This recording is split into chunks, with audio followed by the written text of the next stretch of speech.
Anas Rahim, D.O., shares wisdom on mentorship in medicine. Anas Rahim, D.O., is a Texas-based clinical attending in a pain management fellowship program who has mastered the art of blending competence with a lifelong commitment to service. Born in 1990 in Atlanta, Georgia, Dr. Rahim moved with his family to Panama City, Florida, where his father established a medical practice. His parents, who fled political persecution in Syria during the 1980s, instilled in him values of hard work, faith, and family, principles that guided him as the youngest of 5 siblings. By high school, he was already dual-enrolled at Gulf Coast State College, serving as community service chairman and spearheading initiatives like Adopt a Highway and Habitat for Humanity projects. His undergraduate years at the University of Florida deepened his passion for service. Majoring in food science and human nutrition, he graduated in 2012 while leading Project Downtown, a Muslim values-based group aiding Gainesville's homeless population. As treasurer, he helped it become a 501(c)(3) nonprofit, expanding meal services and partnering with local coalitions to support job placement for the unhoused. These experiences laid a foundation for a life of impact.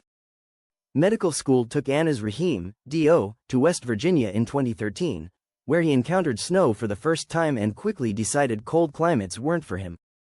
A life-changing moment came in 2014 during a medical mission trip to Syria amid its civil war.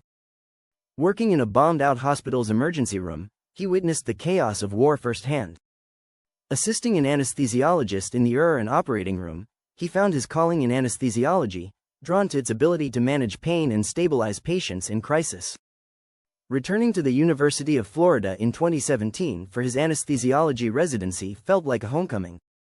But in his second year, he faced a major physical setback, a herniated cervical disc that required surgery after he lost function in his right arm.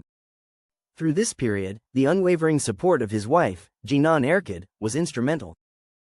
Her steadiness helped carry him through recovery, and together they navigated the challenges of residency while preparing to welcome their first son. Recently, he shared insights into his approach to patient care and mentorship. As a clinical attending in pain management, how do you approach mentoring fellows and early career physicians? Having only completed my training 4 years ago, I vividly recall what things I did and did not appreciate as a trainee physician. I worked towards building on the things I liked about my attendings and worked to eliminate qualities that were tough for me to deal with, like throwing trainees under the bus. One of the most important qualities a good mentor has is being approachable and non-intimidating.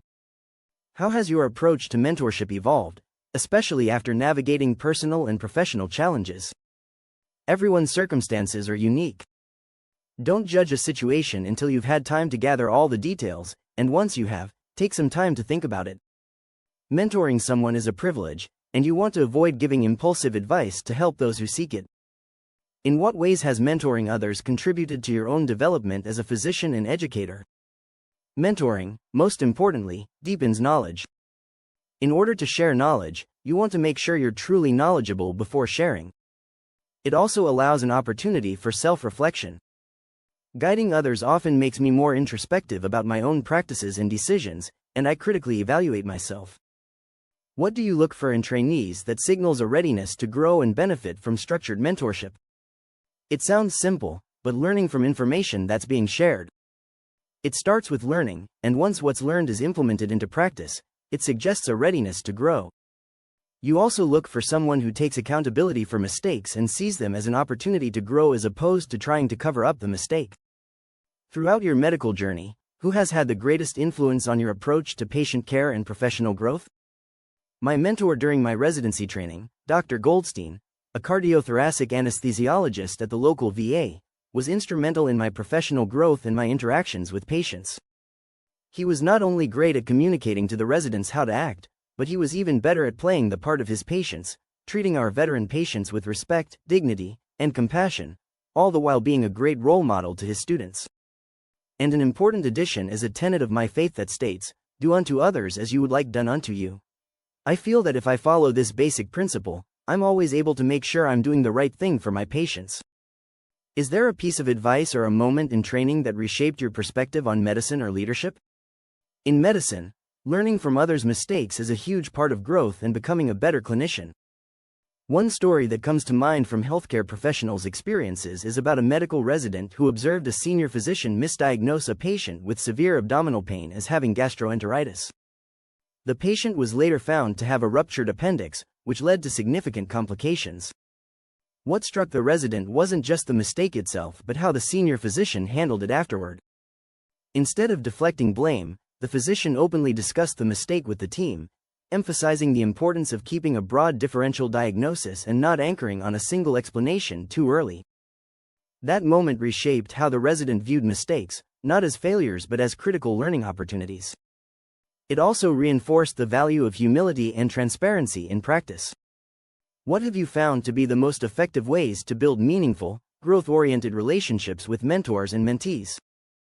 Put the interest of the mentee at the forefront of the relationship.